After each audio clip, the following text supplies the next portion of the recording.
Hey, Glenn. Hi, how are you? I didn't know whether to say good morning or good afternoon because it's 11:59. It's that place. It's that in between place where you. Huh. What's happening? Warming up finally. I had a few questions I wanted to ask you, and as far as what's happening, what do you mean, like what's in my life, or anything that is important in your life is important to me. Oh, thanks for that, Glenn. What's happening? Well, one question I wanted to ask you: do you still sell the newspaper? Are you still able to do that? Unfortunately, that's a question which is difficult for me to answer at this particular moment in time because of the fact that when we were left without electricity and snow and rain melted, it flooded the basement to a level of about the length of my legs. I had, in fact, moved all of the issues 3 through to, I think it's 17, which had the green on the front, into the basement so that they would be in a different place than the last issues, which I think are 18 to 22 or 23, I forget now, in a different place.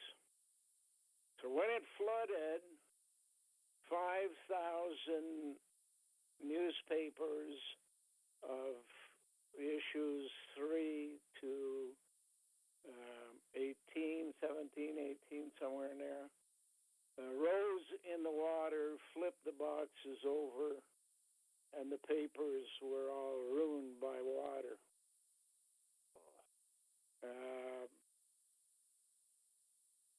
Until such time as I can clean up properly and move away all the dead papers, I'm not certain if any of those first issues survived.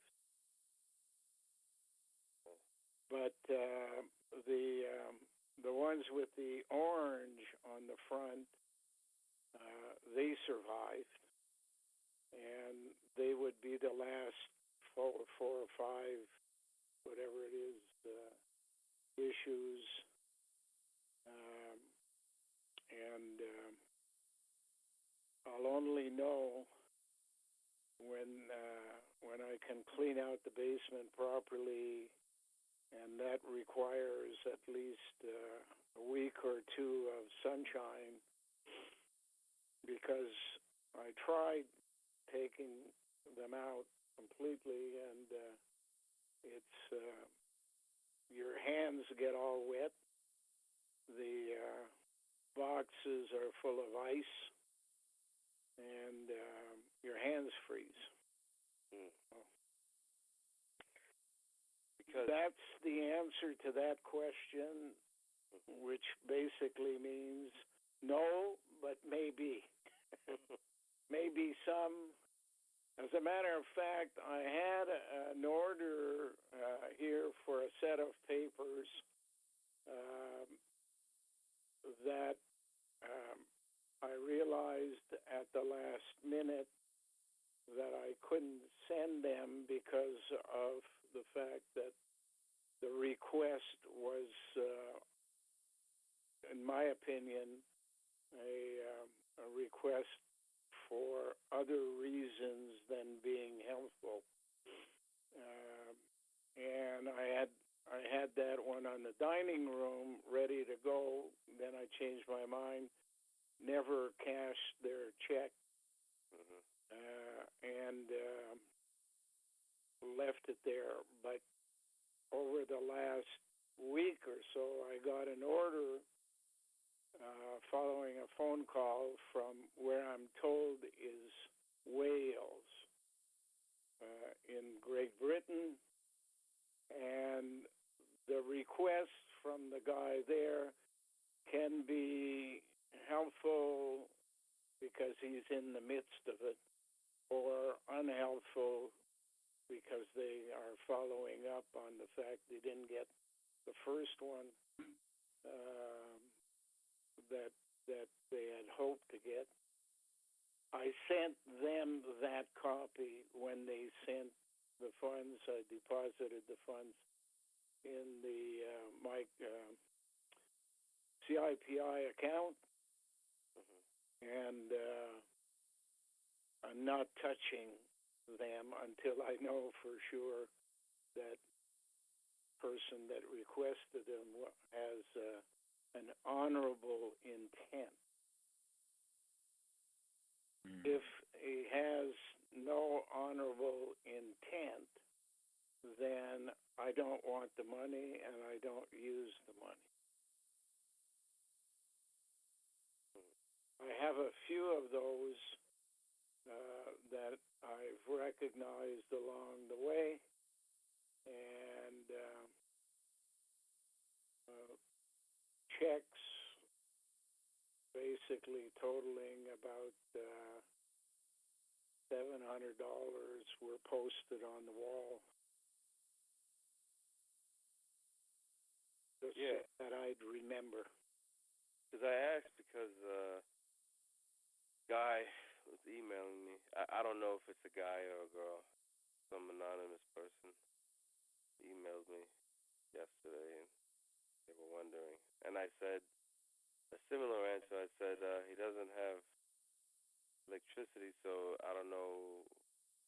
The situation is a little changed, so I don't know if he'll be able to. And I gave him the phone number and, the P.O. box and the instructions, and suggested, if he possibly call you and he could find out. Yeah. So. I don't answer the telephone if there is no name, and I don't recognize who's calling. I don't have time to spend. I got too much work in the number of hours, especially in the wintertime. Yeah. That I have to work the farm and everything else with. And the case of Jennifer, of course, has priority. So I don't know, and I don't expect any phone calls would be answered. If somebody wants something, they should write a letter and include their name and address and phone number, and then I'll make a decision if I have the time. Okay. I don't want money from people for the sake of receiving money. I want people who have an interest in history. I'm not asking that they be believers, but I'm also not asking they be non-believers. I'm just dealing with people because I know they can't be believers because they haven't had the evidence. But and that's reasonable. But to be non-believers means just to get in the way. And I don't have time for that. Yep. Question answered? Yeah. Okay. Next question. Well, this is an old question.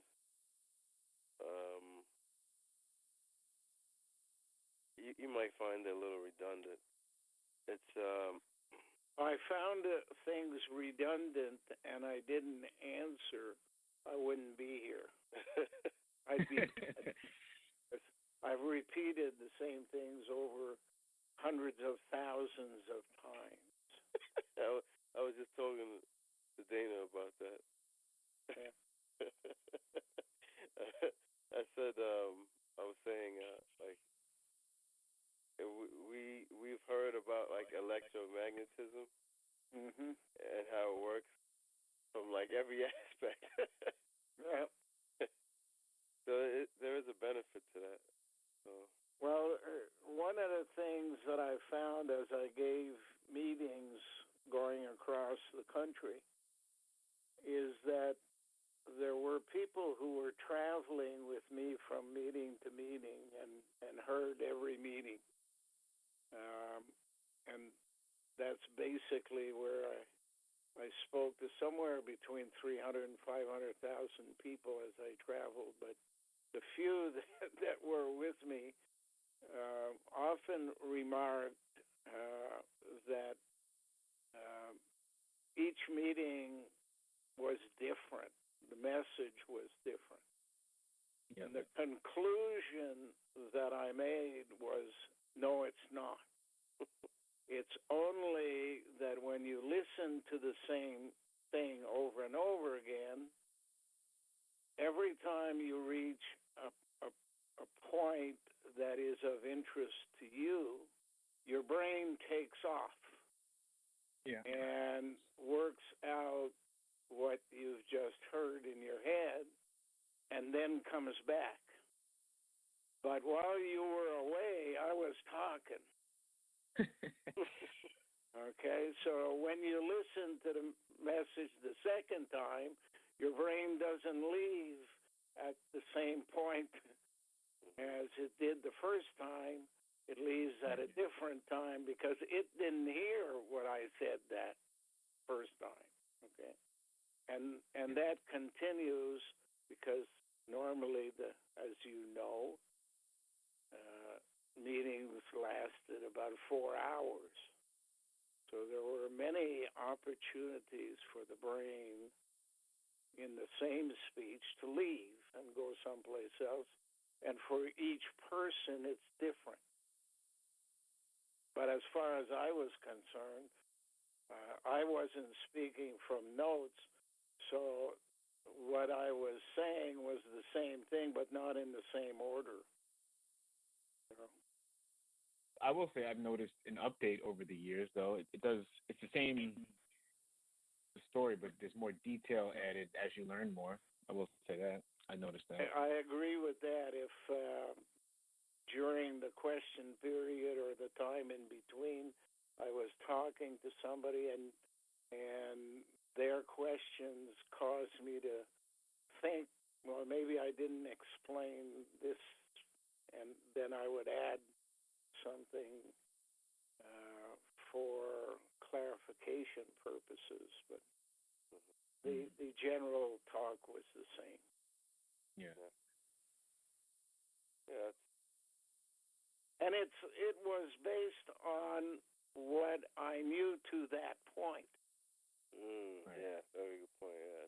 You know, there's some things I didn't know because it was never a question. You know, genetic engineering, which I know today goes back thousands of years before the Ice Age, we are being told is being developed today. So when I hear somebody say something on the news about, oh, we got some news, you know. We just found out. I just found out. You know, it's a little strange to me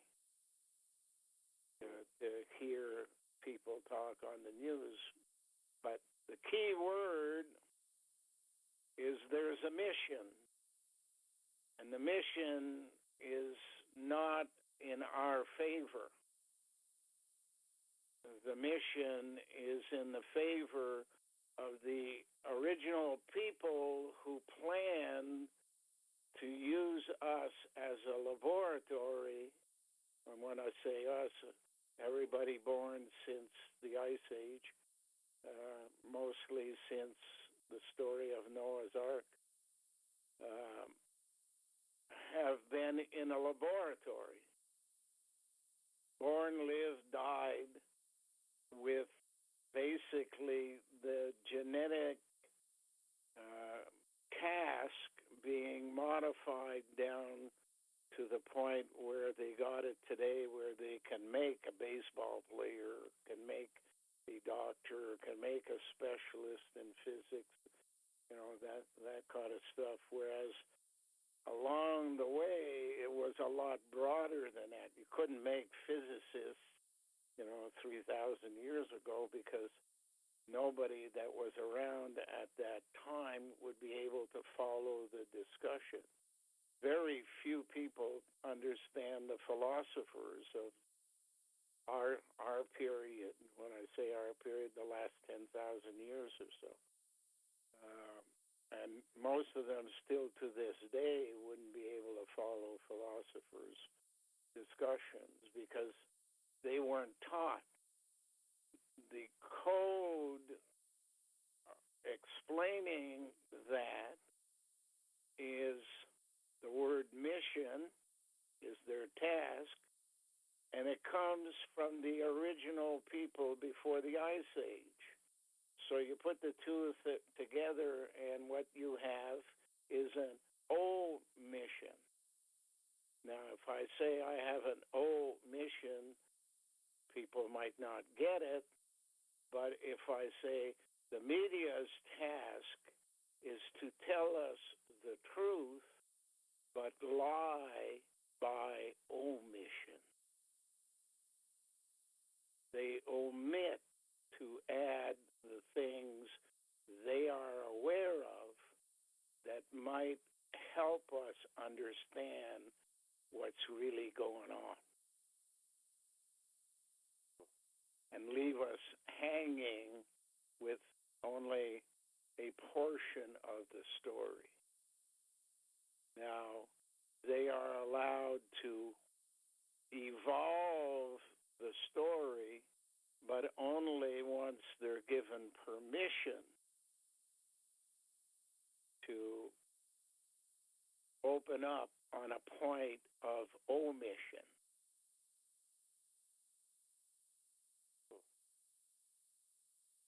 The system needs to know that their guinea pigs have evolved to a level where they won't question certain facts that have been kept from them. Now, all that means is that since at the beginning everything's a secret, and then you evolve the process, the number of things that are not known are shrunken down and down and down, like going up a pyramid. You have less and less around you hiding the truth until you get to a point where all of a sudden you will know for certain what the truth is. And we are arriving at that point because we are just 3 years away from a date that is known as 2020, which matches what an optometrist would say about you will see clearly now. 2020 is what you see. So you can expect that what I've tried to get people to understand by jumping the queue and telling them what is being kept from them will then be picked up by the media because there'll be no way they can hide the secrets anymore by the year 2020.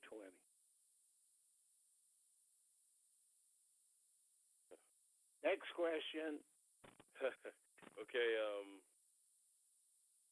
this is kind of like a three-part question. It could be answered, I think, in one answer, but it's pretty intense. The question is, what is the will of creation? How does one go about finding out the will of creation? And how do you will creation's will?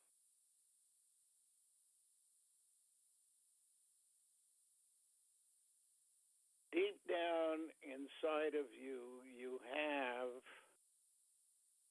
a place called subconscious. Mm-hmm.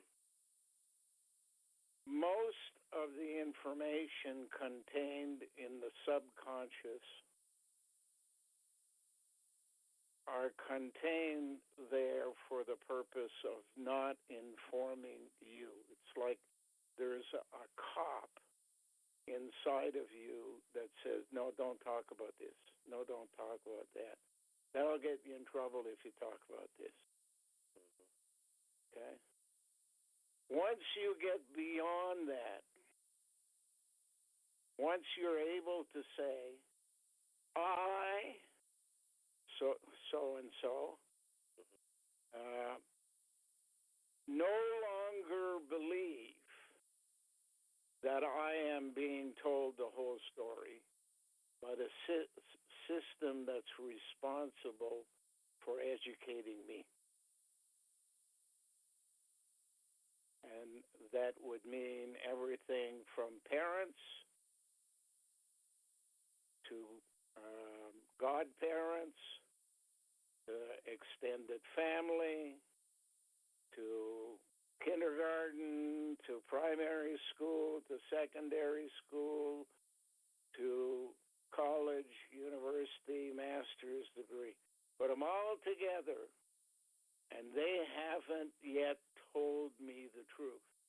Because with my own ears and eyes, I can see and feel and know that there's something going on here that's not right. Once you get that to that point in your own head, and you can verbalize it out to other people, you have given creation permission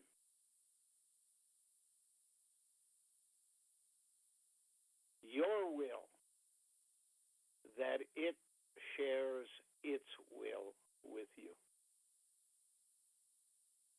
If you haven't reached that point, creation has other things to do. It's not a person, it's a process.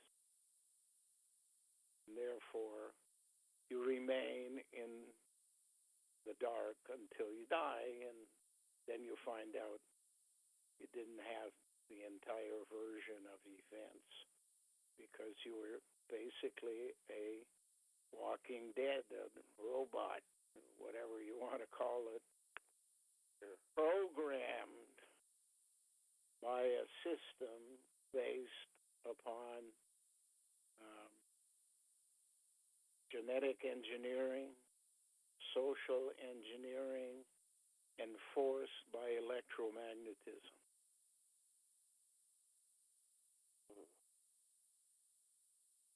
Anytime they want to get rid of you for good, and probably the reason why I'm still alive is because we're close to the end, they would turn on the magnetism in a manner in which your glands begin to clump, and you get a deadly disease, whether it be strokes or heart attacks or cancer or senility, Alzheimer's being the ultimate. And you die without ever having heard the truth or suspecting the truth or knowing the truth. I think everybody suspects. unless they're mentally handicapped. You know. Next question. I think Dana. For me, So basically, so this world is basically just about, like, if you can figure out that this world is just this laboratory and as you say, purgatory, and overcoming the world, that's the test that creation is waiting for the answer for. Like it realizes that's what this world has become, or maybe that's the reasoning for this whole world to be here to begin with, and it's just how you can break through that. It's like a final filter. A very complicated answer is yes. See, I did it in one word, but I had to give a lead up.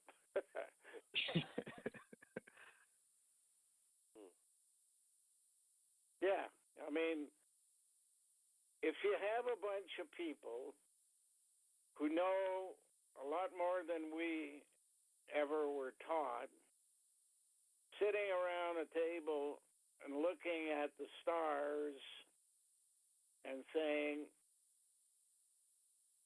we have a star, it's called the sun, it's going to burn itself out, and everybody's going to die, and it's going to be the end of this. How can we avoid that? Well, the answer is simple. There are billions and trillions of these stars around. What you have to do is find out how they're born, how they live, and how they die, and work out basically what's happening to your place. And the answer is you go to a place that's younger. You know, if you live on Mars and the sun's bigger and you can survive on Mars and the sun burns and gets smaller and smaller, you can't survive on Mars. You got to go to a place called Earth so that you're closer to the sun to get the same as you used to get when the sun was bigger on Mars. And then if something happens to the place you're at that is equal to what happened to Mars, you got to look to Venus as a place closer to the star. However, there's an end. It's like people who say, I live in Asia, and the politics in Asia is such that I got to run away. Where do I go? Well, the first place you go to is Europe. The second place you go to is the South Pacific and the Atlantic and South America and North America. But once you've done that, there's no place to go but to change planets. But if you know that the same thing is being repeated every time, it goes back to the story about, if you do the same thing that fails every time, you got to learn an answer that's different than the one you've been on for 4 levels of civilization. Since we are in a 4th dimension, there were 3 before us. So what's the purpose of just changing places in an area that over time will just simply catch up to you again? If you believe, as we do, that you don't die because it's your genetics, your DNA gets reproduced in another person and another person and another person, but it's always the same person learning lessons along the way. So if you say, I may only recall living this life. However, I know that my DNA is not going to die. I obviously must be carrying the DNA of somebody that came before me. A little more educated along the way from being a plant or an animal or whatever. Got to be me here. But obviously, when they say I'm dead, that DNA is going to make it to another life waiting to live. Okay? So, what could have been the most important lesson learned over 4 separate qualities of life? You know, was I a bug before I was a plant? Was I a plant before I was an animal? Was I an animal before I was a human of the quality we are today? What am I going to be if I become something that travels in space? Well, I'm not going to be there for my own benefit. I can guarantee you that. Because the only reason for exploring space is somebody wants to control where I'm going. And therefore, is there another option where they're not going to be there? And the answer is, if there are, as I've been told, 26 different universes, wouldn't the smart move be one of saying, is there any way I can move from this universe to another universe, a 5th universe, without them following behind, the people who have this instinct to be control freaks? They're not happy controlling their own stuff. They want to control everybody else's stuff. And the answer is, yes, there is. And how do I get there? Well, science fiction tells you, and literature tells you that the one thing we would want more than anything else is to be where we want to be, rather than where we are. And we've been wasting our time on speed. How can I go faster to get there? How can I go faster? When the answer is really perfect speed, my friend, Jonathan Livingston Seagull. Jonathan, toilet, DNA, living stone. You were a stone at one time, and now you're a living thing, okay? And the living stone is the one that reacts to the stuff around it and has, like, 2 different qualities of material in its makeup who expand at different speeds and whatever. The living stone can break away from things. And once they break away, they're really free of their prison. Well, the way to do that is to move to a different universe, not by speed, but by thought. Perfect speed, Jonathan, is being there.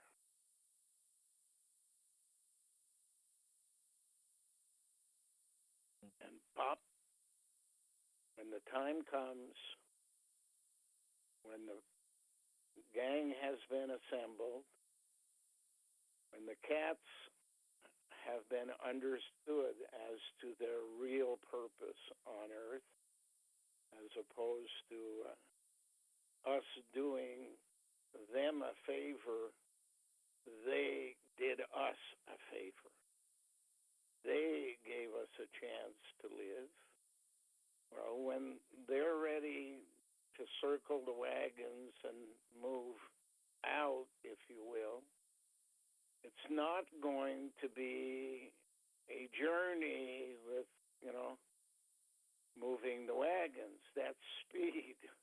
It's going to be an explosion of thought in a manner that where you were, you are not, and where you are, you had never been before. That's how I have interpreted what has been said to me by the cell in this place over the last 17 years, although they had always been with me.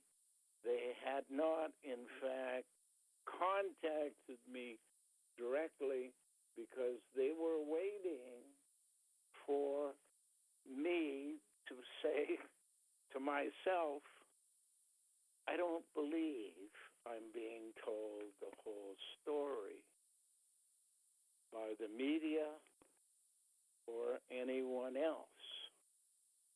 And the whole story would require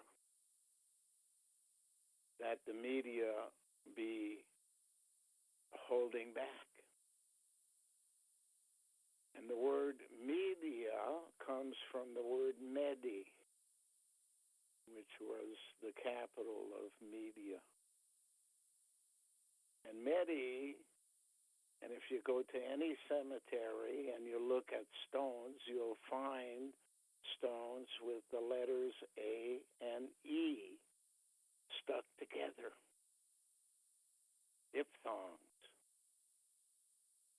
And when you see the A and E stuck together, it's a hint that in dying you get to understand that you've been an E and you can become an A if you understand. And if you change the E's in Medi to A's and you re-scramble the word, it's Adam.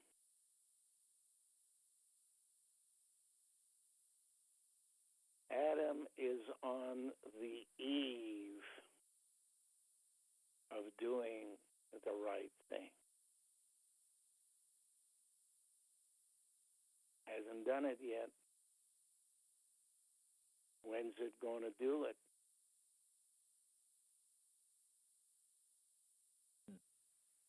2020? Or are they going to hang on tight and go down with the ship?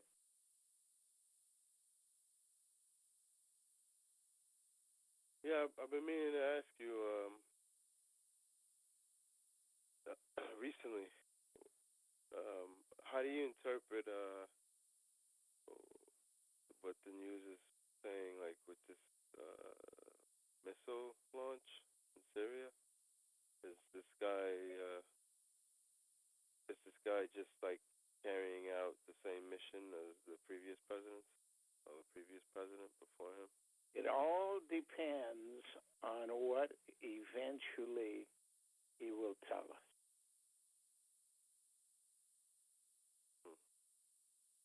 At this stage of the game, he could be real, and it could be all a show. But you see, in his position, he has a problem. He's the boss of the bureaucrats and aristocrats. Two groups of rats which control the world. How do you get to change the system when everybody who's doing something to prevent the system from going down a different path is in the way. You come out and say, aha, I figured it out.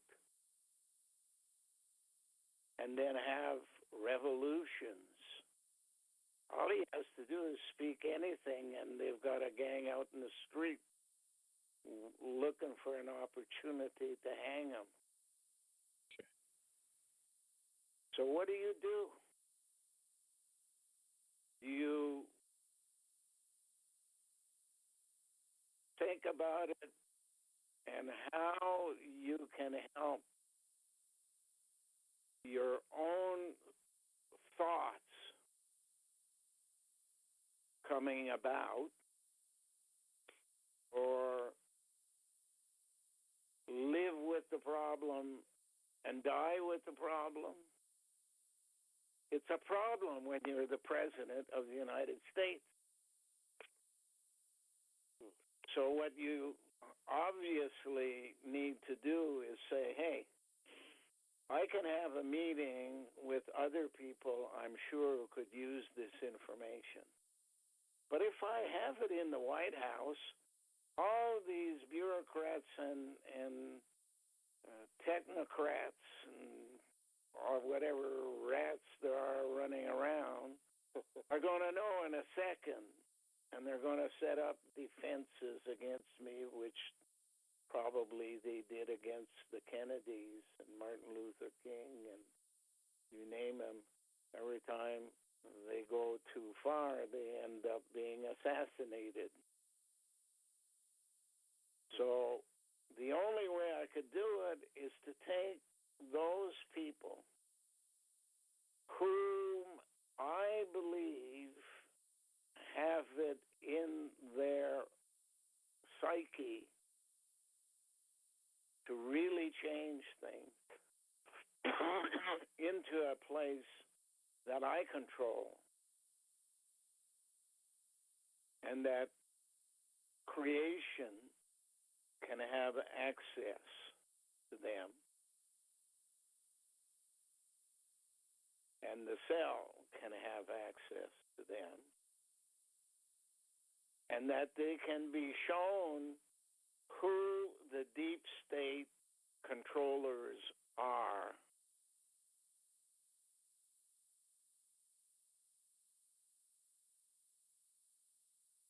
And that means you got to have a place just above the roof.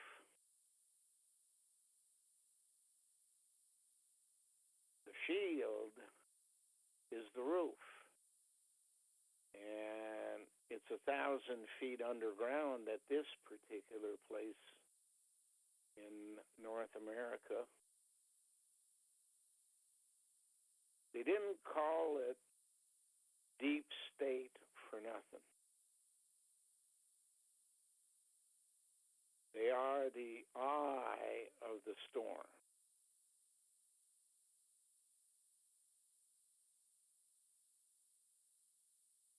One way or another,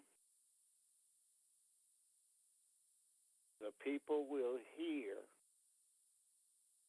in a manner in which they can be convinced. You know what the cell told me? Do you think that the world will change by appearing as a strange person to a single person in an apparition that's called Fatima?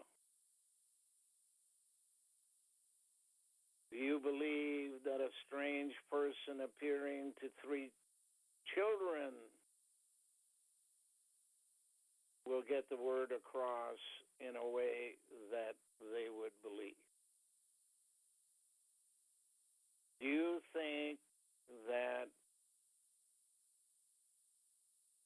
a group of people appearing to Glen Kealey will get them to change the way in which they believe, Glen Kealey being kind of the opposite end to the apparitions by a strange woman to children. I think I'm described now as an old man. Well, no. What would make people believe we're going to test on Glen Kealey? What we're going to do is give Glen Kealey evidence that he cannot dispute, that there is life after death. In a manner, you can't be basically dealing with children. And when I was visited and then visited the other place in Toronto, and I came in contact with my uncle, who used to be a major vice president or something at the Canadian Post Office headquarters, and my other uncle, who used to be the foreman at the mint that made the money on Sussex Drive. I could not deny that you don't live after death, since they're dead, and I know them. But that would not be of any assistance to you, Jared or Danny. Mm-hmm. So there has to be a place where the people that you lived with and know they died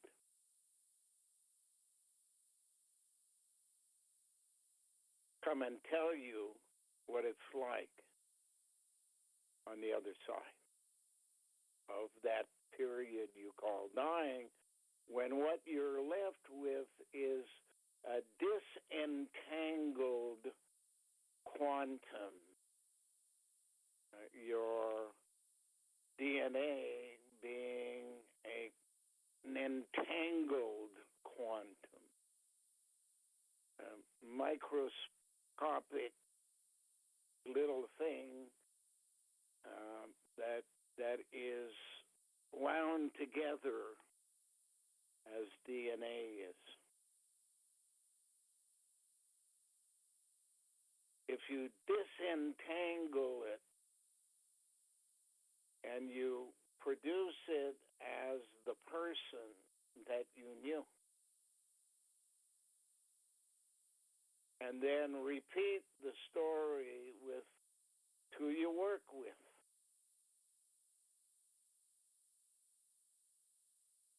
two co-workers that when I was executive vice president of Campbell Electronic Printing, there was another guy who was executive vice president at Campbell Printing, the home office of the company that I was forming, and another guy who was running the small printing business side of things, and they were in assistance. Now, some of the people that were at that meeting, I did not recognize personally, and was told that once I remember past lives, they'll fit in.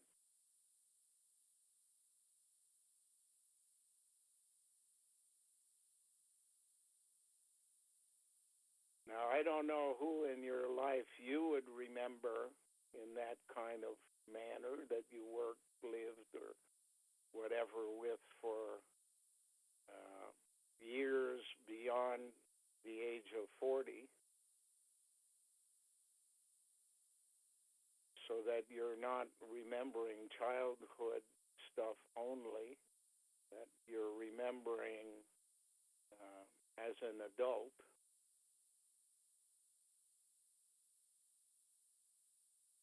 But everybody has them.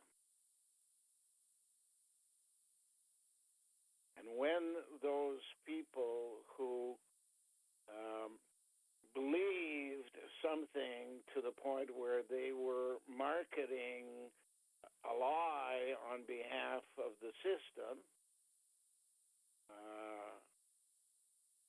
come face to face with the person that they were constantly referring to and remembering in trying to convince others to be like that person.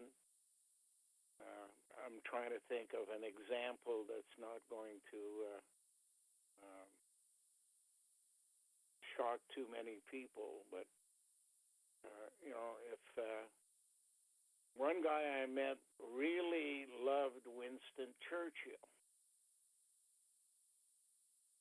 and Winston Churchill was in a portrait over his mantle of his fireplace. And he told me one day that I reminded of Winston Churchill because Winston Churchill once said, "Never quit."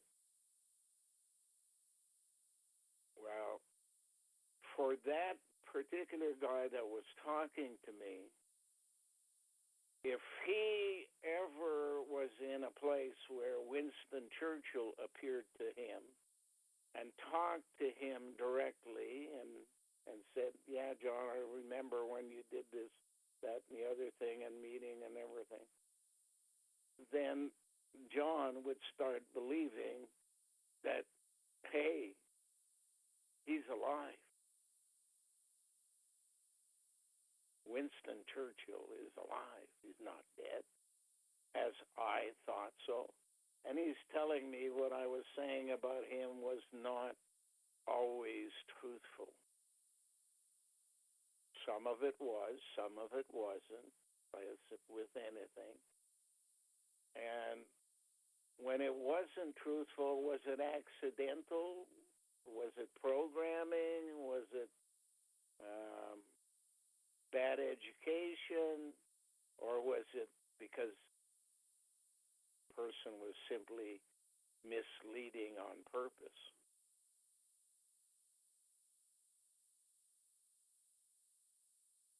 But everybody has people they've known that would fit into the category of having been related, or having been friends, or having been in business together, or what have you, and have died. And when they meet those people,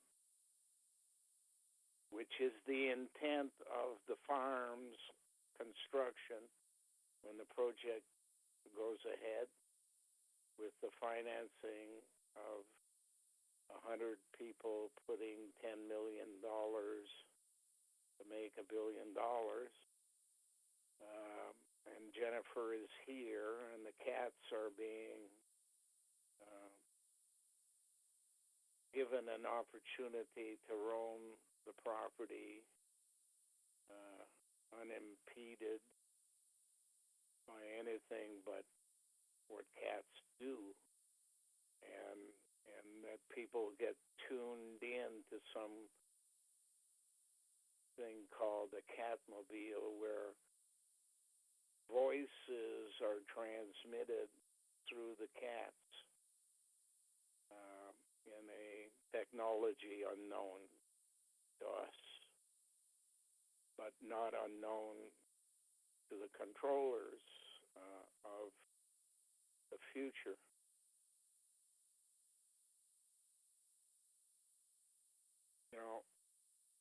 don't believe for a minute that Germany, for example, gives birth to technological geniuses who just invent things one after the other. Believe rather that there are technological geniuses who have come and died, who transmit information to people who live, who then put it down on paper, and a new direction for technology goes forward.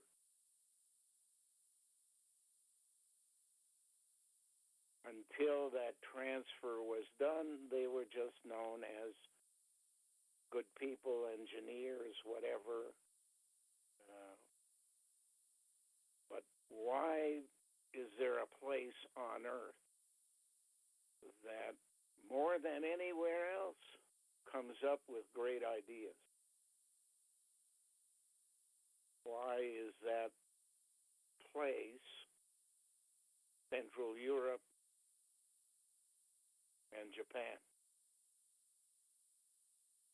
Why is it that the people from there all have migrated towards the United States and Switzerland and Austria?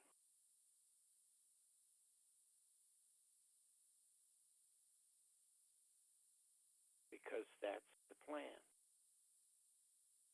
You pass on information so that what you know is used by people in a different life, in a different context, with more and more things around it that needed to be there before that information was passed on. And the first thing you know, a new invention or a new society comes out of it.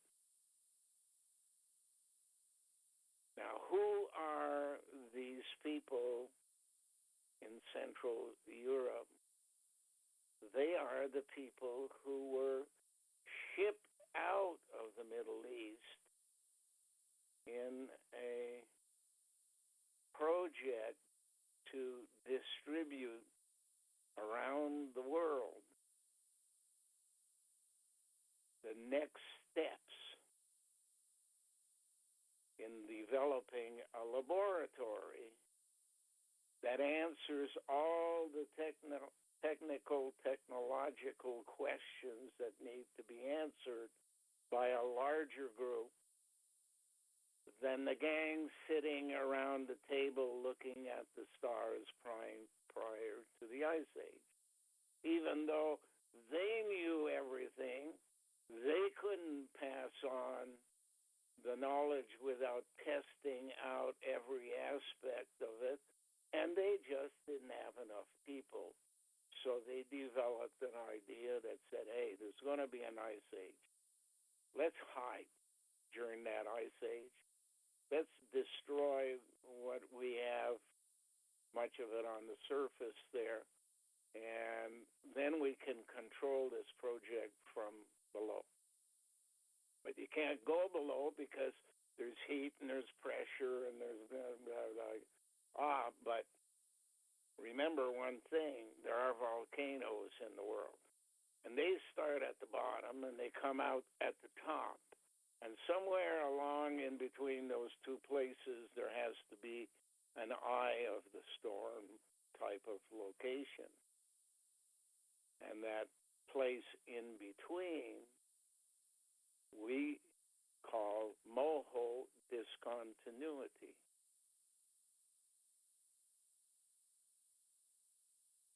Moho is homo. What is pasteurized milk? Pasteurized milk has milk on the bottom and cream on top. And when you take the bottle and you shake it, and the cream mixes with the milk, you have homo milk.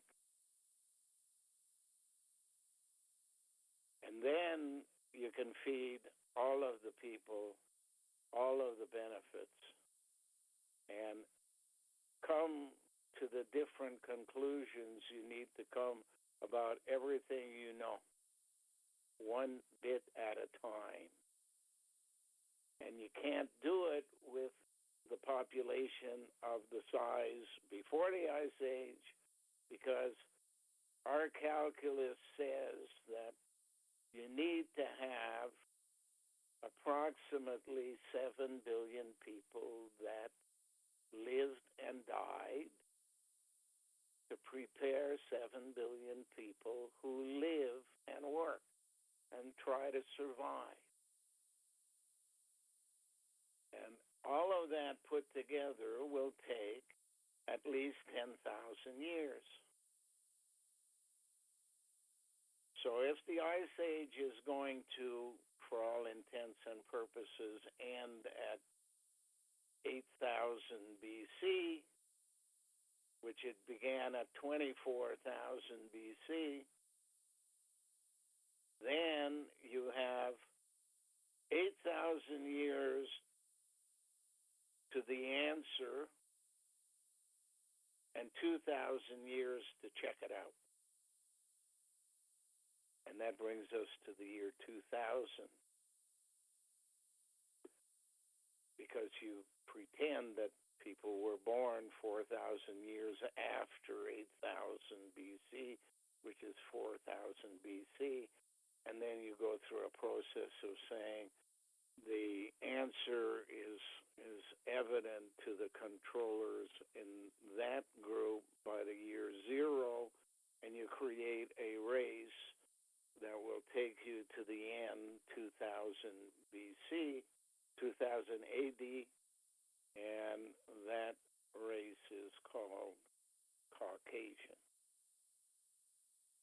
instead of Asian, where they come from. And we will symbolize them by, at the end of it, that journey, you don't want those people to be around, so we'll have a symbol of one person who dies for everybody else so that they may live. Now change it to one race who dies so that everyone else can live. That means if you have that race as being white and everybody else being colored of one kind or another, you have to, over the period of time, allow the white race to be different and then merge it slowly in to the point where there's no white people anymore. They are crucified.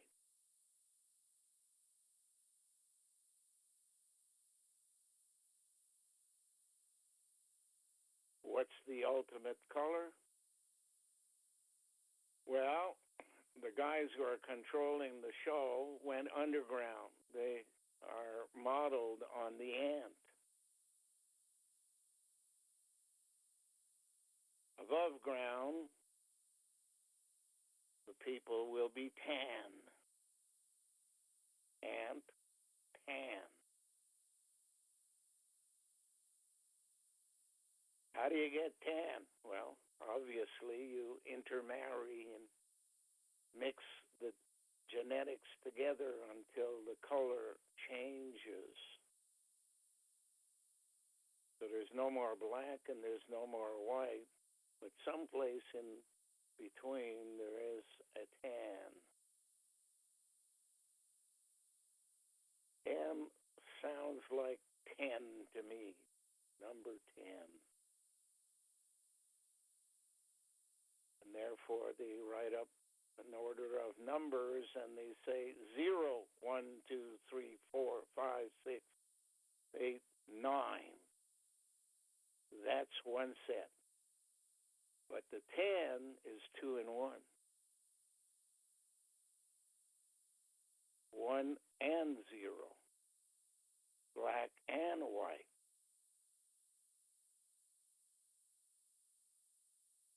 You got to make a person for the future, and it's got to be black and white.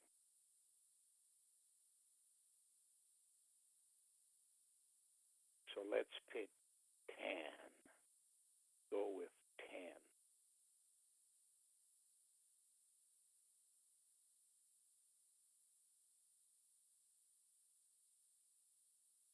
When I hear about the 10, I think of like today when you apply that, like that background history. That's what I find is really helpful. You get that background knowledge, prehistory, and their goals, and you apply that to the current world stage. Well, remember they made a movie called 10. The Perfect Woman was a 10. Well, the perfect woman is not a woman. The perfect woman is a homogenized human being that has male and female mixed together. Yep.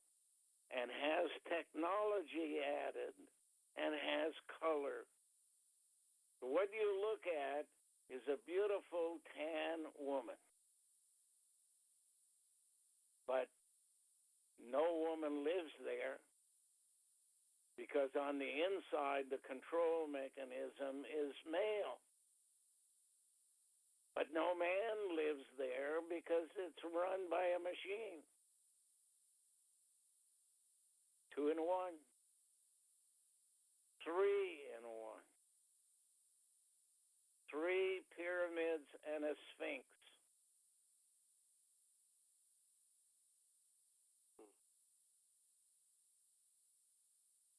What is the sphinx but a lion? Lion Man. Not a man. It's a lioness. You remember that, right? In history, that sculpture, the Lion Man? Yeah. In any event, time has come for me to go feed some animals. Understood. And take a half-hour break before I have to shut off the farm. Mm-hmm. Well, it should be warmer up there this week for you, so. Thank goodness. Yeah. Thank goodness, because even the temperature now at this morning it was -1 or 0 or +1. It feels damp. It feels colder than it is. So I could basically use a few days of, say, +15, +20. Mm-hmm. I don't really need to go much beyond that. Yeah, I think Sorry. Monday is in Celsius 22, and Tuesday 14, Wednesday 9, Thursday 13. It's an improvement over the last, 4 months. But thank goodness that we have, at least in a self-serving way here, warmer temperatures during the winter time, because what I would prefer to see is a year that has 4 seasons. Not like we've had in Canada, which is 11 months of cold and 1 month of bad skiing.